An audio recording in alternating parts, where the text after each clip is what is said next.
Thank you. There is a strong confidence that recent engagement will yield concrete results. Tekereza ubyutse umunsi umwe ugasanga imiryango yose ijya mu gihugu kimwe mu bifite ubukungu bukomeye muri Afurika ikinze. Nta bucuruzi, nta kujya kwiga, imiryango yatandukanye itemerewe gusurana. Iyi niyo yari ishusho y'umubano w'u Rwanda na Afurika y'Epfo mu myaka myinshi ishize. Umubano wari warakonje, warazambye ku buryo kubona visa ku munyarwanda ufite passport isanzwe byarahindutse nko gushakira inshinge mu kigunda. Ariko se byabigiye guhinduka burundu? Ese kuko intambara y'ubutita mu bya diplomasi hagati ya Kigali na Pretoria irarangiye? Uyu munsi tariki 25 Kamena 2026 amakuru agezweho akomeye cyane arerekana ko urubura rwatangiye gushonga. Minisitiri w'Ububanyi n'Amahanga w'u Rwanda Ambasaderi Olivier Nduhungirehe avuye muri Afurika y'Epfo azanye inkuru nziza. Ariko se twizereye amakuru kugeza ku ruhe rwego? Ese ntabwo ari amwe muri ya mateka yisubiramo? Uyu munsi tukaba tugiye kuva imuzi dusesengura ibyinshi nyuma y'iyi diplomasi nshya. Turareba icyo gufungura imiryango bivuze ku bukungu n'impamvu hagomba gutegerezwa amezi 12 ngo visa zitangwe ku mugaragaro. Nkurikira kuko ibirenze gufata amafoto y'abaminisitiri baseka. Mu cyumweru gishize amaso ya benshi mu basesenguzi ba politiki yo mu karere k'ibiyaga bigari no muri Afurika muri rusange yari yerekejwe mu murwa mukuru wa Afurika y'Epfo, Pretoria. Minisitiri w'Ububanyi n'Amahanga n'Ubutwererane w'u Rwanda Ambasaderi Olivier Jean-Patrick Nduhungirehe yari yagira uruzinduko rw'akazi muri icyo gihugu. Ntabwo cyari ikiganiro gisanzwe, ahubwo kwari ukurebana mu maso n'ukuri hagati ye na mugenzi we wa Afurika y'Epfo Ronald Lamola. Intego yari imwe gusa, rukumbi kuzahura umubano wari umaze imyaka warajemo agatotsi. Ntabwo ari agatotsi gusa, ahubwo wari warabaye umubano w'ikizira. Ariko ibiganiro byatanze umusaruro ufatika, umusaruro abantu benshi batari biteze mu gihe gito gutyo. Afurika y'Epfo yafashe icyemezo gikomeye, yemeye kongera guha visa abanyarwanda bafite passport zisanzwe. Ibintu bye byarabaye ingorabahizi. Kuri benshi iyi ni inkuru nziza yari imaze igihe itegerejwe, ariko nk'uko mu bya diplomasi nta cyiza kitagira indi mpamvu cyangwa indi ntera, hari igihe ntarengwa cyashyizweho. Ibi bizaba byashyizwe mu bikorwa bitarenze mu mwaka wa 2027. Ndagira ngo twumvikane neza hano. Kongera gutanga visa cyangwa gutanga visa ntabwo ari ibintu byikora nk'uko wicanira itara. Bisaba inzego zinyuranye. Tugiye ku kindi cyemezo gikomeye cyafatiwe i Pretoria n'isubizwaho rya komisiyo ihuriweho y'ubufatanye izwi nka GCC, Joint Commission of Cooperation. Kuba tabizi, iyi komisiyo yahoze ariyo nkingi ya mwamba y'umubano w'ibi bihugu byombi mbere y'uko ibintu bizamba. Kugaruka kwayo bivuze kugaruka k'ubuzima bwa diplomasi ihoraho itari ya rimwe na rimwe. Ukimara kumva ko bitarenze 2027 ushobora kuba wibajije uti ese kuki bigomba gufata umwaka wose kugira ngo batangire gutanga visa? Niba ubushake bwa politike buhari, kuki batabikoreje mu gitondo? Iki ni ikibazo gikomeye kandi nacyo Minisitiri Nduhungirehe yabajijwe mu kiganiro yagiranye na Royal FM kuri wa 24 Kamena 2026. Igisubizo yatanze gisaba kugisesengura neza kuko kivuga ku mitekerereze mishya ya za leta zo muri Afurika kubijyanye n'ikoranabuhanga. Minisitiri Nduhungirehe yasobanuye neza ko uku gukererwa kudatewe n'ikibazo cya politike. Oya, politike yo yamaze gukemuka. Icyemezo cyafashwe na guverinoma ya Afurika y'Epfo kirahari. Impamvu nyamukuru ni amavugurura, ibyo bita reforms akomeye Pretoria iri gukora muri systeme yayo y'abinjira n'abasohoka. Reka tubyumve neza.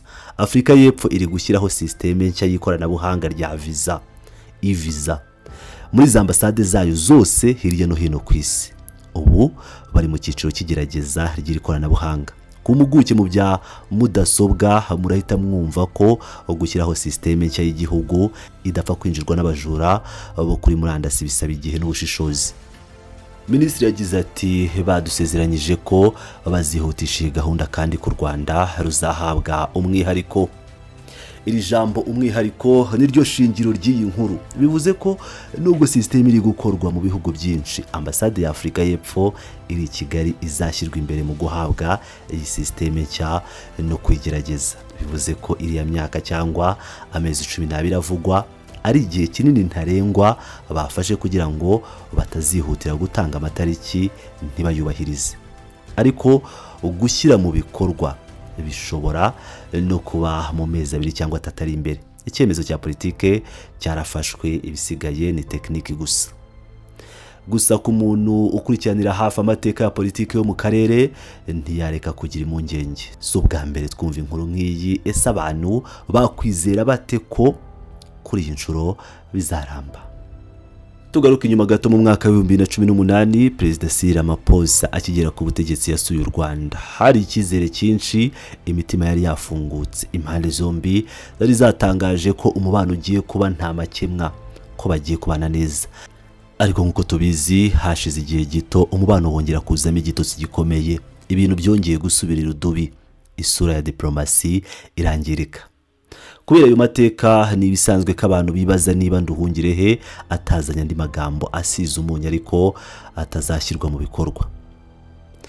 Ubwo yabazwaga iki kibazo cy'ukuntu iri sezerano rishya ritatenguha abanyarwanda, Minisitiri Nduhungirehe yatanze igisubizo cyumvikanisha ishusho nini ya diplomasi. Yavuze ko impamvu ibi bizakunda ubu ari uko byubakiye ku nzego aho kubakira ku magambo gusa. Ati hari icyizere cyinshi cy'uko ibiganiro biheruka bizatanga umusaruro ufatika kubera ko twarenze ku kugaragaza ubushake. Itangazo rihuriweho ritanga umurongo n'ingengabihe. Mbere ya byose hari ubushake bwa politike bwo ku rwego rwo hejuru. Aha niho tugomba gushimangira. Diplomasi idafite ingengabihe, no kuvuga timeline n'umurongo w'ibikorwa, iba ari diplomasi y'ibiganiro bya resitora. Ariko kuba barasinyanye inyandiko igaragaza icyo bazakora n'igihe bazagikorera byerekana ko hari ikintu kidasanzwe cyahindutse. Ikindi kitagomba kwirengagizwa ni uruhare rw'abakuru b'ibihugu. Minisitiri Nduhungirehe yashimiye byimazeyo Perezida wa Repubulika y'u Rwanda Paul Kagame hamwe na mugenzi we wa Afurika y'Epfo Cyril Ramaphosa. Nta na kimwe muri ibi cyari gushoboka iyo abakuru b'ibihugu batagira ubushake bwo hejuru. Ibyo Perezida adashaka, Minisitiri ntiyabikora. Kagame na Ramaphosa nibo babaye abamisiyoneri ba mbere b'intambwe izahura umubano w'ibihugu byombi. Baraganiriye, bumvikana ko ibihugu byombi bikeneranye mu isura nshya ya Afurika ihanganye n'isi. Reka dusesengure neza ya komisiyo twagarutseho, iyi GCC, Joint Commission of Cooperation. Minisitiri Nduhungirehe yavuze ijambo rikomeye cyane ati si komisiyo gusa ahubwo niyo izasuzumirwamo iyubahirizwa ry'amasezerano asinywa ku rwego tekinike n'urwa politike. Mu zindi ndimi iyi GCC ni nk'ijisho rya leta zombi. Nirwo rwego ruzajya rwicara rukabaza ruti twavuze ko viza zitangwa uyu munsi, ibi byaba bigeze. Twavuze ko ubucuruzi bw'icyayi cyangwa ikawa ku isoko rya Johannesburg bigende gutya, kuki byadindiye. Hagiye kubaho inama tekinike zihoraho. Ibi biratwereka neza ko uruzinduko rwa Minisitiri Nduhungirehe i Pretoria rutari rwa rundi abanyapolitike bagenda bambaye amakositimu meza bakifotoza bagaseka, nyuma ibintu bikarangirira mu mafoto nk'uko yabivuze yivuye inyuma. Ntabwo yari indi nama yo kwifotorezamo amafoto meza, yari inama y'akazi, inama y'ibyuya, inama yo gushakira ibisubizo ibibazo byari byarabaye karande.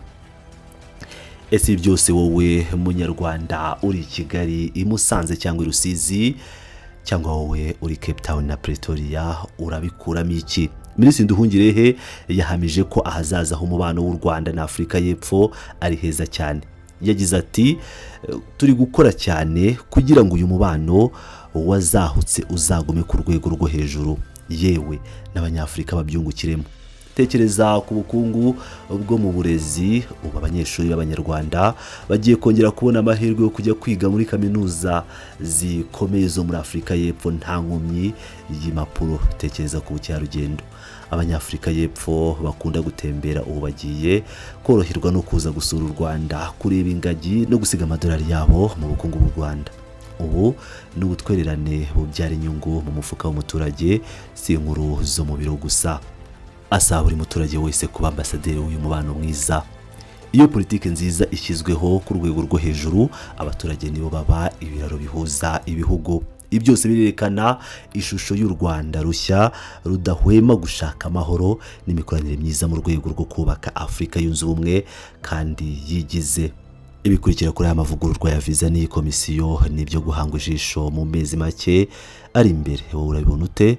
Ese urabona isubizwaho ry'iyi viza rizazana impinduka zikomeye mu bucuruzi no mu bindi?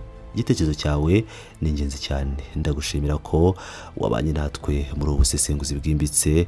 Ntiwibagire gukanda kuri subscribe no gusangiza abandi iyi nkuru kugira ngo bakomeze kumenya ukuri ko bikomeza kubera mu karere kacu n'isi yose muri rusange. Ndabashimiye cyane, muri ab'agaciro.